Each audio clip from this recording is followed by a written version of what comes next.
conférence en ligne de Nouveau Ciel, Nouvelle Terre, Shincheonji, témoignage sur la prophétie et l'accomplissement de l'Apocalypse, la nouvelle alliance de Dieu. L'Apocalypse de Jean est prêché dans le monde entier. Les premières et deuxièmes conférences bibliques de Nouveau Ciel, Nouvelle Terre, Shincheonji ont été données en ligne en août et septembre 2021. 30 372 personnes y ont participé dans 12 régions de Corée du Sud. Nous avons vu les réactions enthousiastes d'environ 1800 pasteurs ayant participé.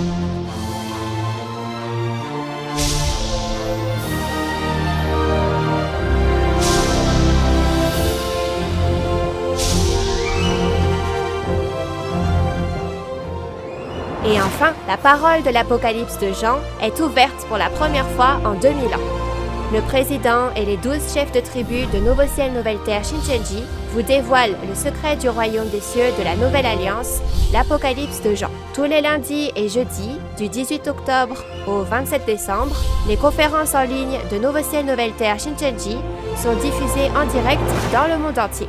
Nous vous invitons à suivre le témoignage sur la prophétie et l'accomplissement de l'Apocalypse, la Nouvelle Alliance de Dieu. Bienvenue à tous les pasteurs, séminaristes et fidèles du monde entier qui assistent à la conférence en ligne de Nouveau Ciel, Nouvelle Terre, Shincheonji, témoignage sur la prophétie et l'accomplissement de l'Apocalypse, la Nouvelle Alliance de Dieu. Je suis Pom Jun Pak et je serai votre présentateur aujourd'hui. Tout d'abord, je tiens à remercier tous ceux qui sont venus à la conférence en ligne de Nouveau Ciel, Nouvelle Terre, Shincheonji. J'espère que vous passerez un temps précieux, de grande grâce et de réalisation, en recevant aujourd'hui le témoignage des prophéties de l'Apocalypse et de leur accomplissement à travers les paroles qui vont suivre. Nous allons d'abord prier, puis nous commencerons la conférence d'aujourd'hui. Dieu le Père qui est saint, plein d'amour et de grâce, nous vous remercions d'avoir rassemblé nos cœurs et de nous avoir guidés aujourd'hui afin que nous puissions glorifier le Père dans la précieuse vérité avec la conférence en ligne intitulée « Témoignage sur la prophétie et l'accomplissement de la nouvelle alliance de Dieu » accordée par le ciel. Aujourd'hui, alors que toutes les prophéties de Jésus qu'il a promises il y a environ 2000 ans se sont accomplies, en ce temps, remplissez-nous de la sagesse du ciel à travers la parole de témoignage sur la prophétie et l'accomplissement de l'Apocalypse qui est prêchée à tous les membres de la famille de la foi qui espèrent aller au royaume des cieux, et accordez-nous les yeux pour voir, les oreilles pour entendre et le cœur pour réaliser. Pour nous tous, qui espérons le royaume des cieux et la vie éternelle, qui s'accompliront selon l'alliance de Dieu et de Jésus et leurs paroles, veuillez faire de ce temps un moment précieux pour réaliser à nouveau le dessein de Dieu et notre espoir à nous, croyants. En particulier, donnez en abondance la sagesse, la puissance et les paroles de force du ciel au chef de la tribu qui témoignera de la parole aujourd'hui. Et s'il vous plaît, faites-en un temps précieux pour rendre gloire à notre Père dans le ciel. Nous remettons ce temps entre les mains du Père du début à la fin et nous prions au nom de Jésus qui est saint et qui nous a fait passer de la mort à la vie. Amen. Nous tenons à vous informer que cette conférence en ligne se déroule dans le strict respect des règles de sécurité sanitaire et de distanciation sociale. Il est maintenant temps d'écouter la parole de vie. Aujourd'hui, nous allons écouter les paroles d'Apocalypse 16. Nous allons accueillir Won-guk Kim, le chef de la tribu de Philippe, qui délivrera la parole.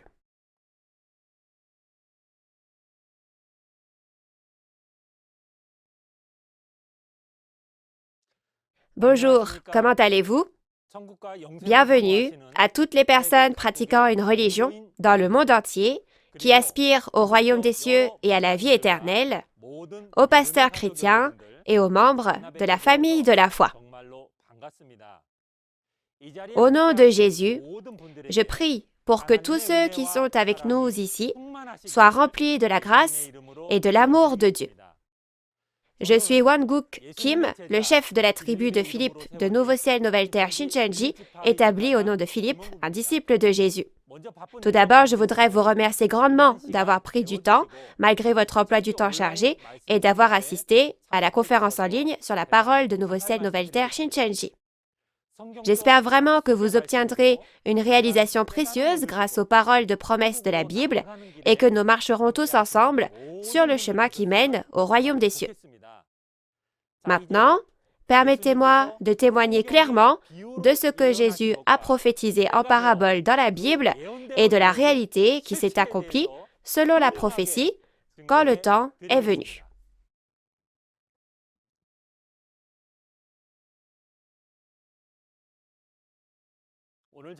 La parole de Dieu que je vais partager avec vous aujourd'hui, comme je l'ai dit plus tôt, sera le contenu du témoignage sur la prophétie et l'accomplissement de l'Apocalypse, la nouvelle alliance de Dieu, Apocalypse chapitre 16. Je crois que vous avez reçu beaucoup de grâce et que vous avez beaucoup réalisé après avoir écouté les paroles du chapitre 15 de l'Apocalypse la dernière fois.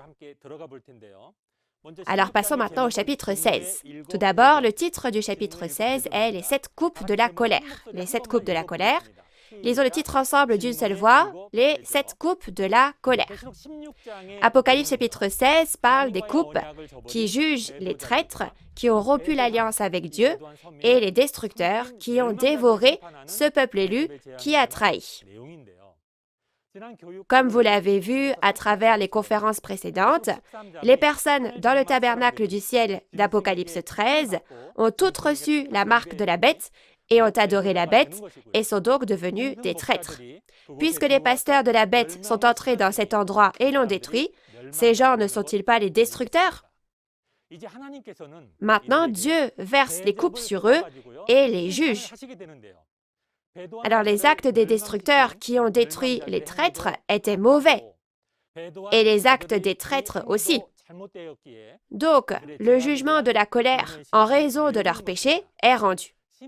Le lieu où le jugement est versé est le lieu où se trouvent les traîtres, c'est-à-dire le tabernacle du ciel dans Apocalypse 13, où se trouvent aussi les personnes qui ont détruit ces traîtres. C'est ce tabernacle du ciel-là. Et ceux qui déversent les 7 coupes de la colère sont les mêmes vainqueurs, ces vainqueurs rassemblés dans le temple du tabernacle du témoignage, comme on l'a vu dans Apocalypse 15. Ces vainqueurs combattent et vainquent le groupe du dragon dans Apocalypse 12.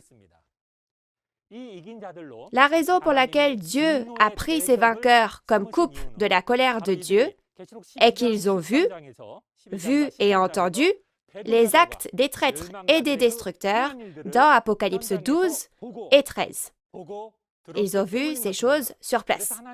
Par conséquent, le contenu d'Apocalypse 16 que nous apprendrons aujourd'hui nous dit que Dieu a utilisé ces personnes pour y contenir sa colère et les a versées sur les traîtres et les destructeurs pour les juger. Et il y a 3 fléaux majeurs dans l'Apocalypse. Ce sont les fléaux des 7 sceaux dans Apocalypse 6, les fléaux des 7 trompettes dans Apocalypse 8 et 9, et ce fléau des coupes dans Apocalypse 16 que nous apprendrons aujourd'hui. Le fléau des coupes juge à la fois les traîtres et les destructeurs, et c'est le dernier fléau de l'Apocalypse. Alors, comment Dieu jugera-t-il ces traîtres et ces destructeurs? Il ne va pas faire n'importe comment, n'est-ce pas? Le jugement d'Apocalypse 16 peut être vu comme le fait de repayer les destructeurs de la même façon qu'ils ont détruit les traîtres dans Apocalypse 6, 8 et 9. Si on regarde la parole d'Apocalypse 13, verset 10, il est dit que si quelqu'un mène en captivité, il ira en captivité. Si quelqu'un tue par l'épée, il faut qu'il soit tué par l'épée. Et si on regarde les paroles d'Apocalypse 18, verset 6, il est dit qu'on lui donnera comme elle a donné, lui rendra au double selon ses œuvres, et qu'on lui versera au double dans la coupe où elle a versé. Puisque les destructeurs appartenant à Satan ont dévoré le tabernacle de Dieu et l'ont détruit dans Apocalypse 8 et 9, maintenant, dans Apocalypse 16, ils seront détruits de la même manière et seront détruits et disparaîtront tout comme eux. Alors nous allons regarder la référence principale et je vais vous expliquer en détail. Le résultat du fait de verser les coupes et de juger de cette manière est que divers fléaux s'abattent sur les traîtres et les destructeurs, que Babylone la Grande est divisée en 3 parties et que les villes des nations tombent. Alors passons maintenant à la référence principale et regardons chaque point en détail. Lisons tous ensemble les paroles d'Apocalypse 16, 1 et 2. Et j'entendis une voix forte qui venait du temple et qui disait aux 7 anges, « Allez et versez sur la terre les 7 coupes de la colère de Dieu. » Le premier alla, et il versa sa coupe sur la terre, et un ulcère malin et douloureux frappa les hommes qui avaient la marque de la bête et qui adoraient son image. Vous avez tous bien lu. Au verset 1, une voix forte qui venait du temple leur dit de verser les 7 coupes de la colère sur la terre. Ce temple est le temple du tabernacle du témoignage où les vainqueurs se rassemblent dans Apocalypse 15. Parce que Dieu est avec le temple du tabernacle du témoignage, la voix dans ce temple est la voix de Dieu. Ceux qui ont combattu et vaincu la bête sont devenus les coupes de Dieu, remplies de la colère de Dieu. Alors, quelle est cette terre où la colère est versée? Si vous regardez la parole d'Apocalypse 13, verset 3, il est dit que toute la terre est stupéfaite et suit la bête. Et au verset 8, il est dit que la terre adore la bête. Et si vous regardez la parole de Jérémie 17, verset 13, il est écrit que ceux qui se détournent du Seigneur seront inscrits sur la terre. Cette terre, où la colère est versée, est les fidèles qui ont trahi dans le tabernacle du ciel, qui ont reçu la marque de la bête et ont adoré la bête dans Apocalypse 13. Le verset 2 dit que lorsque les coupes sont versées sur la terre, un ulcère malin et douloureux frappe les hommes qui avaient la marque de la bête et qui adoraient son image, c'est-à-dire les traîtres. Le terme ulcère malin et douloureux peut être un peu difficile pour vous, mais lorsqu'on parle d'ulcère, habituellement, cela fait référence à un endroit où la peau est endommagée. Cependant, cela ne signifie pas que ces blessures sont apparues sur le corps des traîtres, mais on parle ici de blessures au cœur. Quand nous disons ulcère malin, le mal signifie ici que le peuple élu a abandonné son alliance avec Dieu, a accepté la doctrine des destructeurs et a même donné le culte en utilisant leurs dogmes. Et si vous regardez Deutéronome 32, verset 33, de la même façon qu'il est dit que leur vin est le venin des serpents et le poison cruel des aspics, le poison est le dogme de Satan qui tue les esprits des hommes. Il n'est pas possible de nier ni de cacher les ulcères malins et douloureux, puisque les actes des traîtres qui ont reçu le mal et le poison de la bête de la destruction ont été révélés par la parole de la colère.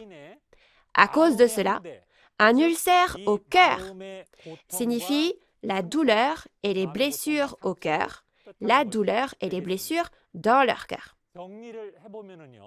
Pour récapituler, le point clé du fléau de la première coupe est qu'ils ont déversé la parole de la colère de Dieu, la parole de la colère de Dieu sur la terre, et ainsi le fait que le peuple élu du tabernacle a, comme Adam, abandonné Dieu, a servi les faux pasteurs et a accepté la fausse doctrine du serpent, soit leurs actions de trahison, a été révélée au grand jour.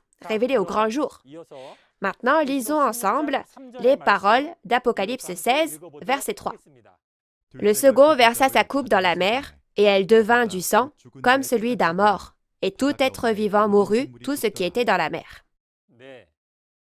Au verset 3, la deuxième coupe a été versée dans la mer. La mer en parabole dans la Bible, si vous regardez dans la parole de Daniel 7, versets 2 et 3 et versets 15 à 17 de l'Ancien Testament, une bête sort de cette mer. Et il est dit que c'est le roi qui vient du monde. La mer est le monde, et en particulier, c'est le monde gouverné par Satan. De plus, cela fait référence à la bête à 7 têtes et 10 cornes qui est sortie de la mer dans Apocalypse 13, les destructeurs. Ça parle de ces destructeurs. Et les créatures vivantes dans la mer se réfère à tous les membres d'Église du monde, y compris les fidèles du tabernacle appartenant à la bête. Parce que l'eau de mer est comme la vie pour les créatures vivantes dans la mer. Donc l'eau de mer dans ce texte fait référence à la doctrine des faux pasteurs que les membres d'Église du monde prennent pour de l'eau potable spirituelle. Cependant, il est dit que lorsque la coupe de la colère est déversée sur la mer devient comme le sang d'un mort. Cela signifie que lorsque les faux pasteurs sont jugés par la parole de Dieu, les doctrines de Satan qu'ils prophétisent sont révélées comme étant de la fausse vérité sans vie comme le sang des morts. Par conséquent, le point clé du fléau de la deuxième coupe est que la doctrine des faux pasteurs, les destructeurs, est révélée comme étant la fausse vérité sans vie et que les fidèles qui écoutaient la prédication du destructeur n'écouteront plus la fausse doctrine qui a été exposée comme étant la fausse vérité. Ensuite, nous allons lire ensemble les versets 4 à 7 de la référence principale. Le troisième versa sa coupe dans les fleuves et dans les sources d'eau, et ils devinrent du sang. Et j'entendis l'ange des eaux qui disait, « Tu es juste, toi qui es et qui étais, tu es saint, parce que tu as exercé ce jugement. Car ils ont versé le sang des saints et des prophètes, et tu leur as donné du sang à boire, ils en sont dignes. Et j'entendis l'autel qui disait, « Oui, Seigneur Dieu Tout-Puissant, tes jugements sont véritables et justes. »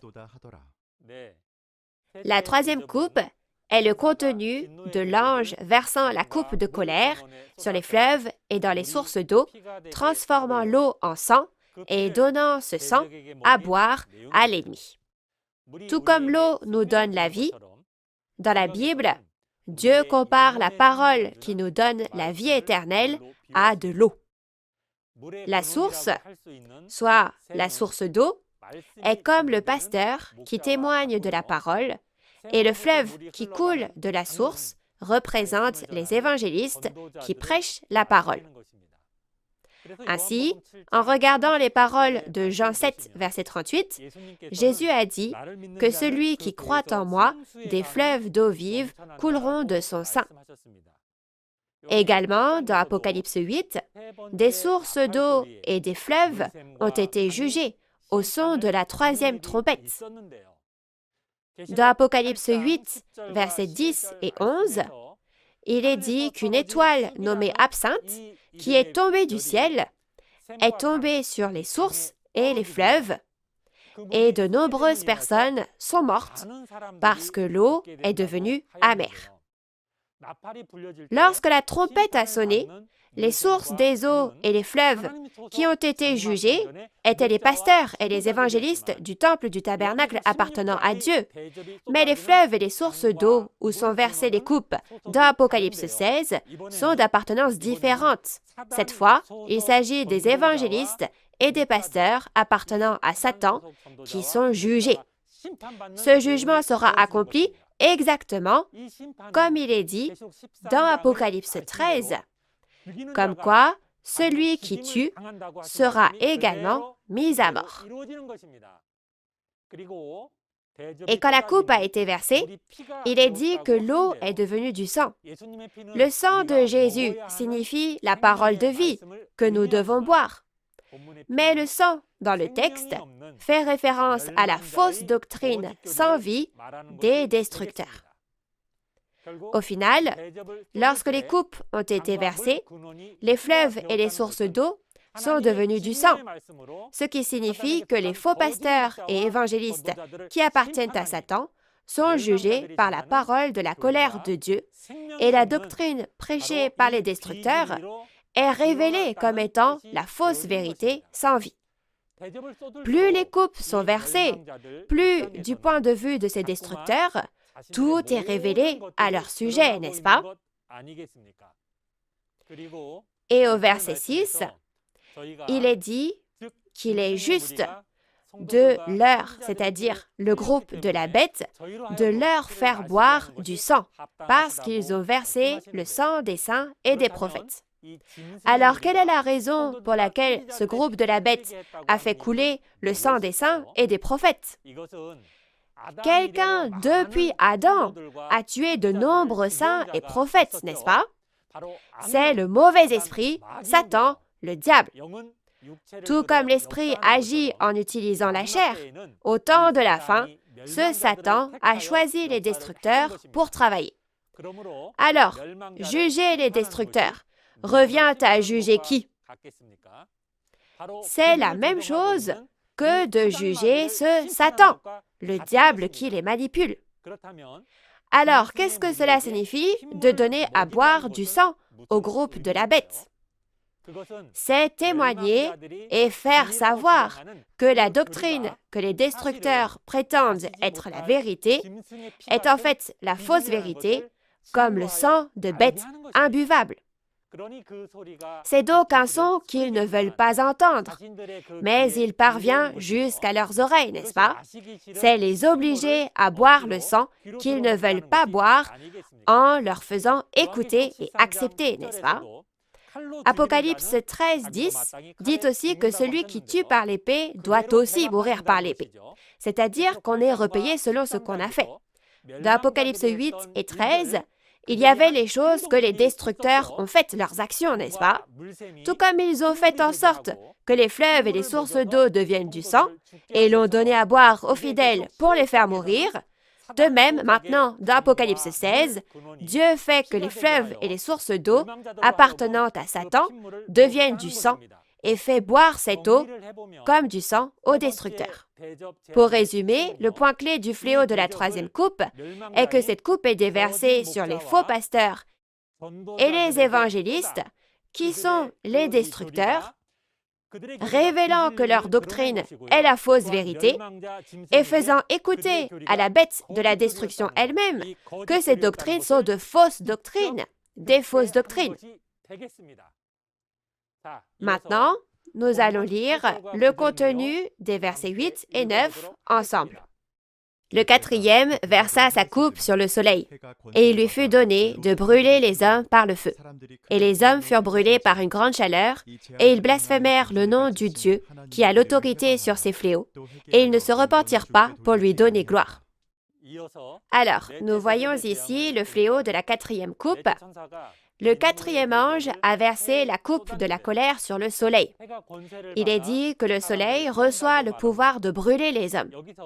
Alors, qu'est-ce que le soleil ici? Si vous regardez la parole de Psaume 84, 11 ou 12 en fonction des versions, le soleil en parabole est le soleil spirituel comparé au soleil physique, et cela fait référence à Dieu qui fait briller la lumière de la parole et aux pasteurs appartenant à Dieu. Cependant, il existe deux sortes de soleil spirituel. L'un fait référence à Dieu qui conduit le tabernacle du peuple élu et à son pasteur, et l'autre fait référence à Satan qui contrôle le tabernacle des païens et à son pasteur. Dans la référence principale, le soleil qui reçoit la colère de Dieu fait référence au faux pasteur de Satan, n'est-ce pas?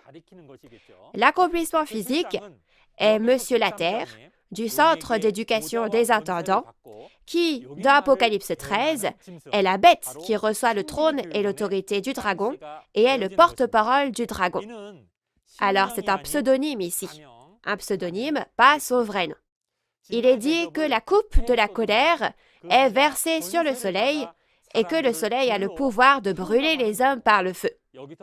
Le feu se réfère ici à la colère du faux pasteur et aux paroles de colère qu'il déverse. La bête tourmente encore plus les fidèles captifs dans le temple du tabernacle avec ses paroles de colère au lieu de se repentir lorsque la colère de Dieu est versée. Si vous regardez cela spirituellement, il y a longtemps, à l'époque de Moïse, les 10 fléaux de Dieu ont été déversés sur Pharaon, le roi d'Égypte, au temps de l'Exode. Plus il recevait de fléaux, plus son cœur s'endurcissait, et il a fait souffrir encore plus les Israélites. Vous pouvez penser à cela. Si vous regardez dans Apocalypse 17 et 18, il y a aussi des captifs. Dans Apocalypse 16, il s'agit d'oppresser encore plus les captifs. Ainsi, le point clé du fléau de cette quatrième coupe est que cette coupe est versée sur le pasteur qui est le destructeur. Le destructeur. Et en entendant la parole, loin de se repentir, au contraire, il tourmente encore plus les fidèles du tabernacle qui ont trahi. Ensuite, nous allons lire ensemble le contenu des versets 10 et 11 de notre référence principale. Le cinquième versa sa coupe sur le trône de la bête. Et son royaume fut couvert de ténèbres, et les hommes se mordaient la langue de douleur, et ils blasphémèrent le Dieu du ciel à cause de leurs douleurs et de leurs ulcères, et ils ne se repentirent pas de leurs œuvres. Où sont le trône et le royaume de la bête qui se font juger dans la référence principale? Si vous regardez la parole d'Apocalypse 13, verset 2, il est dit que le dragon, c'est-à-dire Satan, a donné son trône à la bête avec 7 têtes et 10 cornes. Le trône de la bête sur lequel la coupe est versée est le faux pasteur sur lequel le mauvais esprit est venu et l'organisation de Satan qu'ils forment en s'unissant tous ensemble. Leur réalité est le centre d'éducation des intendants. Leur royaume s'appelait Babylone, le royaume des démons, dans Apocalypse 17 et 18. Dans Apocalypse 12, l'enfant à la verge de fer combat et vainc le dragon et les destructeurs qui lui appartiennent. Ainsi, à partir de ce moment, Dieu jugera le royaume du dragon et de la bête avec les vainqueurs. Que signifie le fait que lorsque la coupe de la colère est versée, le royaume et le trône de la bête sont couverts de ténèbres et obscurcis? Si vous regardez dans Jean 1, versets 1 à 4, la lumière est la parole de Dieu. Donc, les ténèbres seront à l'opposé, n'est-ce pas? Juger les destructeurs avec la parole de la colère de Dieu signifie que les doctrines des destructeurs sont révélées être la fausse vérité, de sorte qu'ils ne peuvent plus prétendre que c'est la vérité. Dans le passé, le peuple élu du royaume de Dieu a été envahi par les destructeurs et ils n'ont plus pu dire la vérité et se sont obscurcis. Mais maintenant, c'est l'organisation des destructeurs qui est jugée par Dieu et s'obscurcit.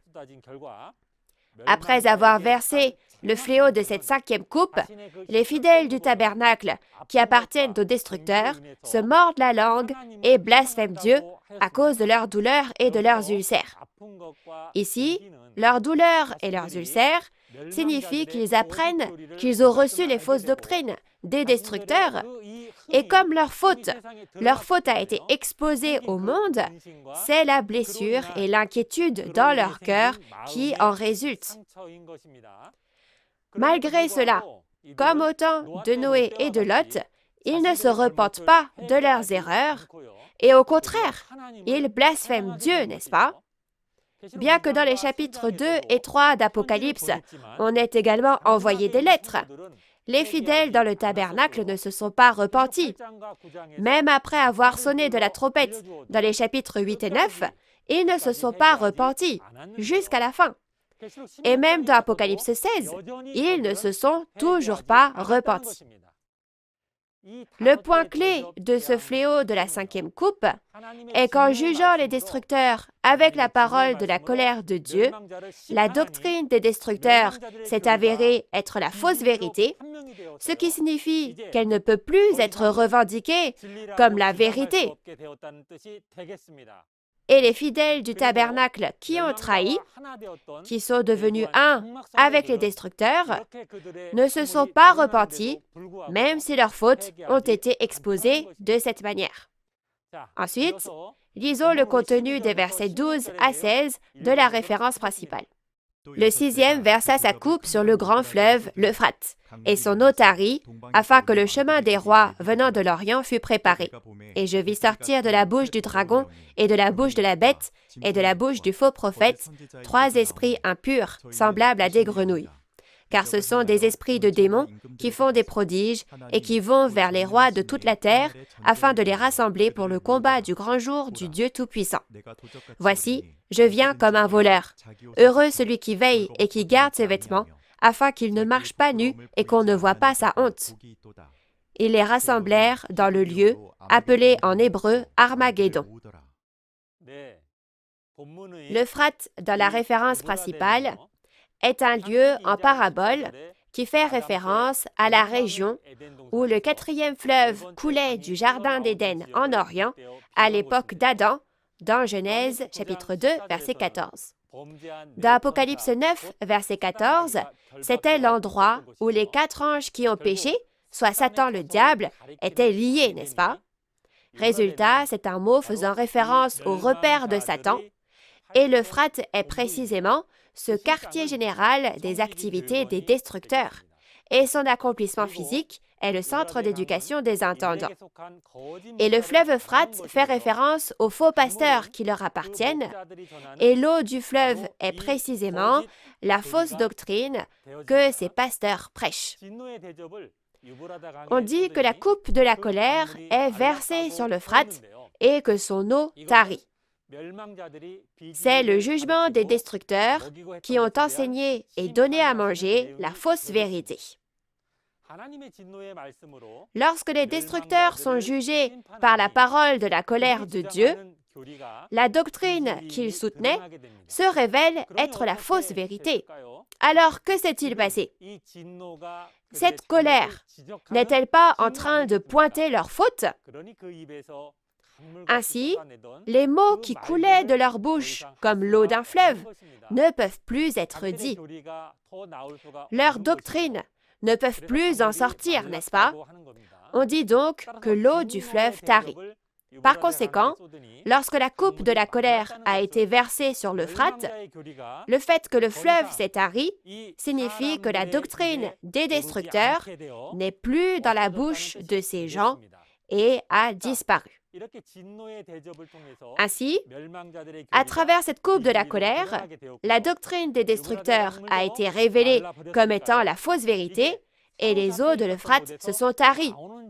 Donc maintenant, il y a ceux qui sortent du lieu où ils étaient captifs. Ce sont précisément les rois dont on dit dans la référence principale qu'ils viennent de l'Orient, car l'eau du fleuve Euphrate est tarie. Ils ne pouvaient pas sortir à cause de la doctrine, mais quand ils réalisent la parole, ils finissent par sortir, n'est-ce pas?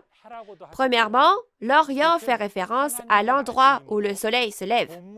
Dans la Bible, Dieu est aussi appelé soleil.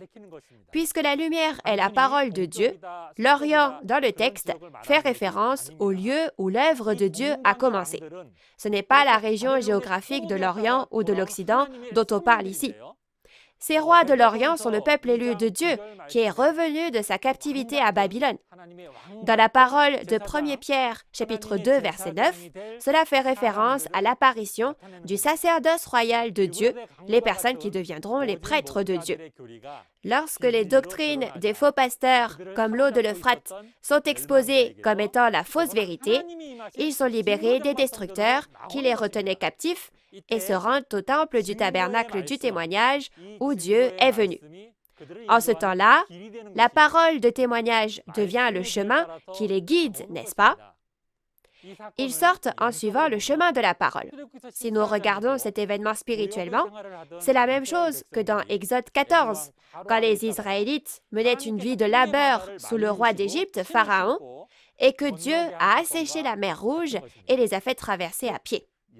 Ainsi, le point clé du fléau de la 6e coupe est que cette coupe est déversée sur le quartier général des activités des destructeurs et leurs doctrines sont révélées comme étant la fausse vérité.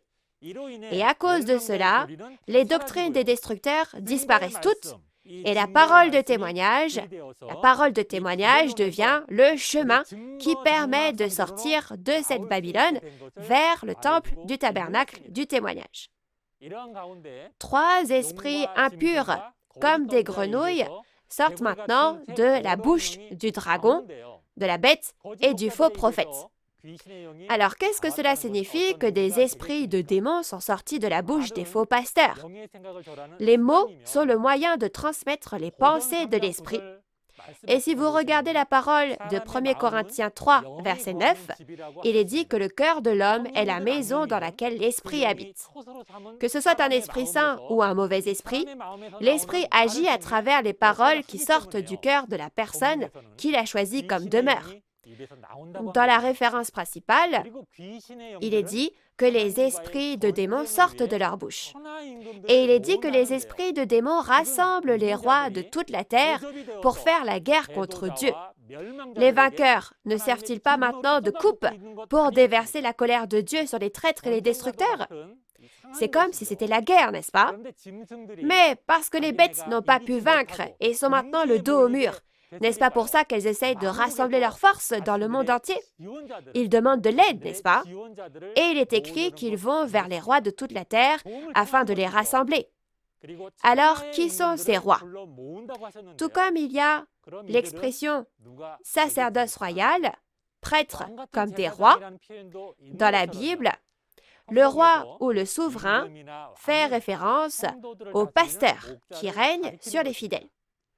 En d'autres termes, les rois du monde sont les pasteurs du monde, les pasteurs de ce monde. Ce sont les soldats du diable qui ont été appelés à lutter contre Dieu, n'est-ce pas? Où sont appelés et rassemblés ces rois de la terre pour faire la guerre? Ils sont appelés et rassemblés à Armageddon. La guerre d'Armageddon. Certains d'entre vous en ont peut-être entendu parler. Comme tous les rois de la terre se rassemblent pour combattre, est-ce la Troisième Guerre mondiale? Ou est-ce la guerre nucléaire? Peut-être que certains d'entre vous pensaient ainsi. En fait, la région appelée Armageddon était un champ de bataille où Israël et les païens se sont battus dans les temps anciens. C'est un endroit où les guerres étaient très fréquentes à l'époque de l'Ancien Testament, et au verset 16, le nom du lieu physique d'Armageddon est utilisé en parabole. Il n'y a pas vraiment de guerre là-bas. Armageddon, où Israël a mené de nombreuses guerres, est utilisé en parabole pour désigner le champ de bataille spirituel où les rois de la terre se rassemblent et se battent. On parle d'un champ de bataille spirituel. Comme il y a une guerre qui a lieu là où les coupes sont versées, le tabernacle du ciel d'Apocalypse 13 peut être appelé le champ de bataille spirituel, soit Armageddon, n'est-ce pas? Les bêtes essayent de rassembler leurs soldats sur ce champ de bataille. Elles leur demandent de les aider dans cette guerre. Vous comprenez? Et de plus, partout où cette Babylone, les rois de toute la terre de Babylone et les personnes de devoir du temple du tabernacle du témoignage combattent, cela peut être appelé Armageddon. En conclusion, Armageddon dans Apocalypse 16 est un Armageddon spirituel. Et c'est un champ de bataille spirituel où combattent les rois de toute la terre, de la Babylone spirituelle, et les personnes de devoir du temple du tabernacle du témoignage. Ensuite, lisons ensemble d'Apocalypse 16, verset 17, jusqu'au dernier verset. Le septième versa sa coupe dans l'air, et il sortit du temple, du trône, une voix forte qui disait « C'en est fait ».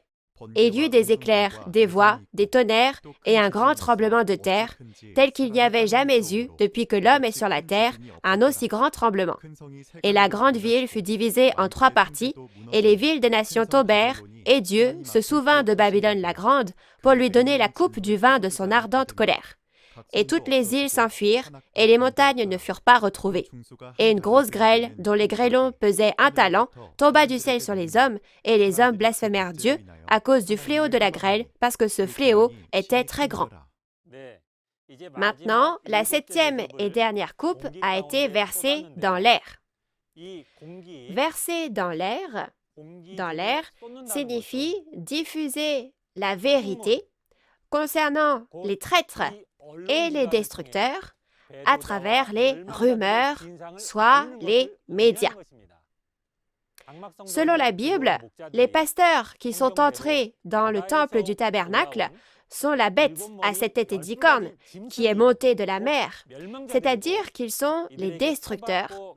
Et le fait que les fidèles du tabernacle à qui ils ont donné la marque et qui les ont adorés sont les traîtres qui ont été détruits selon la Bible, est diffusée dans de nombreux endroits. Non seulement ça, mais aussi leurs actes illégaux, comme le fait d'établir les évangélistes du Temple du Tabernacle en tant que pasteurs presbytériens avec une simple ordination, se sont répandus dans tout le pays à travers les livres et les médias, n'est-ce pas? Le son de ce témoignage passe de bouche à oreille et se diffuse largement. Et les répercussions ont été bien plus grandes que pour n'importe quelle autre coupe versée. Après que les rumeurs de trahison et de destruction se sont propagées, Dieu qui est venu au temple du tabernacle du témoignage dit « c'en est fait ». Et à ce moment, les éclairs se réfèrent au mouvement rapide des esprits et les voix et les tonnerres se réfèrent aux paroles de jugement et de la colère de Dieu. De plus, le grand tremblement de terre signifie que les cœurs des fidèles, qui appartiennent à la bête de la destruction et qui sont tombés dans un sommeil spirituel, sont ébranlés. Ils croyaient que la dénomination à laquelle ils appartenaient était l'orthodoxie sûre, où il y avait le salut. Mais quand ils ont découvert que c'était l'endroit où Satan travaillait, ils n'ont pu qu'être troublés, ébranlés dans leur cœur, n'est-ce pas? Par conséquent, le point clé du fléau de la 7e coupe est que le fait de verser la coupe dans l'air sont les rumeurs, c'est-à-dire les reportages dans les médias, et lorsque les actions des traîtres et des destructeurs, en d'autres termes, lorsque les événements qui se sont produits dans le premier tabernacle qui a trahi ont été annoncés à toute la Corée du Sud, alors toutes les églises ont appris à propos de ces faits. Lors de la 7e coupe, la grande ville de Babylone est divisée en 3 parties. La grande ville de Babylone, dans la référence principale, est la demeure des démons, le trône de Satan. Et le fait qu'elle soit divisée en 3 parties signifie qu'elle est divisée en temple du tabernacle, Babylone, le royaume de la bête, et temple du tabernacle du témoignage. Elle est divisée en la demeure des traîtres, des destructeurs et du sauveur. Les mauvais se rassemblent entre mauvais et les bons se rassemblent entre bons. Et les villes des nations, les îles et les montagnes qui s'effondrent avec le jugement de la ville de Babylone font référence aux nombreuses églises de ce monde, et l'accomplissement physique, cela fait référence aux branches du centre d'éducation des intendants à travers toute la Corée du Sud. Le fait que les îles et les montagnes ne furent pas retrouvées signifie que la ville de Babylone, qui a reçu la colère de Dieu, disparaît sans laisser de traces. Il reste encore un autre châtiment dans le jugement de la 7e coupe, et c'est la grosse grêle qui pèse 1 talent. C'est ce fléau de la grosse grêle. Au temps de Moïse, la grêle est vraiment tombée du ciel. Mais la grêle lors de l'accomplissement de l'Apocalypse n'est pas une grêle réelle, mais une grêle spirituelle, c'est-à-dire la parole de colère et le pasteur qui a reçu la parole de colère, soit le pasteur qui est le porte-parole. On parle ici du pasteur qui est le porte-parole. L'accomplissement physique en est le nouveau Jean qui a reçu cette parole de l'Apocalypse et la prêche en tant que porte-parole aujourd'hui. Nouveau Jean est le pseudonyme du pasteur promis qui est exprimé en parabole par l'apôtre Jean au temps de l'accomplissement de l'Apocalypse. La grêle dans la référence principale est la même que la grêle mêlée de sang dans Apocalypse 8, verset 7, ou la grêle dans le temple de Dieu dans le dernier verset d'Apocalypse 11. La parole qui dit que cette grêle qui pèse 1 talent tomba du ciel sur les hommes signifie que tout comme Dieu a donné à Jésus l'autorité de juger au premier avènement, aujourd'hui le pasteur, le vainqueur qui a reçu l'autorité de juger de la part de Jésus, sortira du temple du tabernacle du témoignage et témoignera des mauvaises actions des traîtres et des destructeurs. Jusqu'à présent, nous avons examiné le contenu d'Apocalypse 16. Maintenant, nous allons donner la conclusion de la parole d'aujourd'hui. Premièrement, Dieu utilise en tant que coupe les vainqueurs qui se sont rassemblés sur la mer de verre devant le trône de Dieu et fait savoir que les traîtres et les destructeurs ont été jugés. C'est ce contenu-là. Et deuxièmement, le jugement des coupes de la colère qui juge les traîtres et les destructeurs, s'accomplit selon la parole de l'ange qui a mis un pied sur la mer et un pied sur la terre, dans Apocalypse 10, et qui a dit que les traîtres et les destructeurs seraient jugés. Et troisièmement, c'est un jugement qui repaye au double la bête du groupe du dragon pour ce qu'elle a fait dans les chapitres 8, 9 et 13. Et quatrièmement, le jugement d'Apocalypse 16 est le jugement des destructeurs. Donc, c'est l'accomplissement des paroles appelant à ce que justice soit faite pour le sang des martyrs dans Apocalypse 6. Et le jugement d'Apocalypse 16 est le jugement de la colère qui contient le cœur de Dieu qui a enduré pendant 6000 ans. C'est une parole d'espoir qui nous dit que ce monde que Satan a gouverné et sur lequel il a régné depuis le péché d'Adam prendra fin et l'ère du règne de Dieu commencera. De cette façon, nous conclurons aujourd'hui le contenu du jugement des 7 coupes de la colère dans Apocalypse 16. Et la prochaine fois, dans Apocalypse 17, nous témoignerons du secret de la prostituée et de la bête à 7 têtes et 10 cornes, qui est le destructeur, et de la réalité des faux pasteurs et du vin de l'impudicité, qui est la nourriture de Satan que les faux pasteurs donnent. J'espère que vous assisterez sans faute à la prochaine conférence et que vous vérifierez la réalité et que ce sera un temps où vous ne ferez qu'un avec la parole de vérité. Nombreux pasteurs et membres de la famille de la foi dans le monde entier qui sont avec nous aujourd'hui. Nous regardons les paroles de la Bible sous un même ciel. Bien que nous soyons d'origines et de langues différentes, notre amour pour la parole de Dieu est sincère et nous avons vécu notre foi jusqu'à ce jour pour aller au royaume des cieux et avoir la vie éternelle. La seule façon pour les croyants d'avoir de l'espoir et d'apprendre à connaître Dieu est à travers ces paroles de la Bible que vous tenez entre vos mains. Puisque nous avons commencé notre foi avec la Bible, nous devons vivre notre foi selon la Bible pour accomplir notre espoir. J'espère que nous pourrons croire aux prophéties et à l'accomplissement physique de l'Apocalypse de la Nouvelle Alliance et entrer ensemble dans le royaume des cieux que nous espérons. Chers auditeurs, le pasteur promis de Nouveau Ciel, Nouvelle Terre, Shincheonji, a tout vu sur place, là où l'Apocalypse s'est accompli. Et parce qu'il a reçu l'ordre de prêcher, il n'a cessé de témoigner à toutes les églises du monde jusqu'à maintenant. Il travaille également pour la paix dans le monde, afin de mettre en pratique les enseignements de Jésus. Les anciens et actuels chefs d'État, les juges en chef de la Cour suprême et les présidents de l'Assemblée nationale du monde entier, les universités et les organisations de la société et les chefs de chaque religion s'unissent en clamant « We are one ». De plus, Nouveau Ciel, Nouvelle Terre, Shincheonji partage la parole révélée de l'Apocalypse qui s'est accomplie avec le monde entier parce que nous voulons être avec Dieu et vivre notre foi dans la paix et en s'aimant les uns les autres. Et après avoir entendu cette parole révélée, de nombreux pasteurs du monde entier veulent signer un protocole d'entente avec nous. De nombreux pasteurs qui ont voulu connaître l'Apocalypse jusqu'à maintenant crient d'une seule voix que nous devons connaître la prophétie de l'Apocalypse et son accomplissement. Ils invitent aussi d'eux-mêmes de nombreux autres pasteurs à participer à ces conférences en disant qu'il faut apprendre les paroles de l'Apocalypse et les enseigner aux fidèles. Et ils expriment leur gratitude envers le président de Nouveau Ciel, Nouvelle Terre, Shincheonji et Nouveau Ciel, Nouvelle Terre, Shincheonji pour donner ainsi de l'espoir à travers les paroles de l'Apocalypse en ces temps difficiles. Il n'y a qu'un seul Dieu auquel nous croyons, un seul Jésus et une seule Bible que nous regardons. Si les gens du monde entier deviennent un dans la vérité, s'aiment et créent un monde de vraie paix, le monde magnifique que nous avons tant désiré ne s'accomplira-t-il pas? J'espère que nous vivrons ensemble pour toujours dans le royaume de Dieu, le paradis où il n'y a que liberté, paix et amour.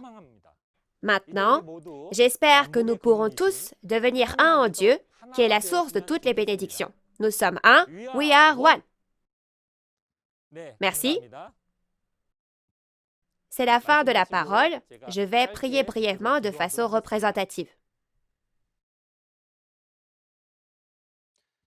Dieu le Père, le Créateur du ciel et de la terre, qui est le Roi des rois, le Seigneur des seigneurs et la source de toutes les bénédictions.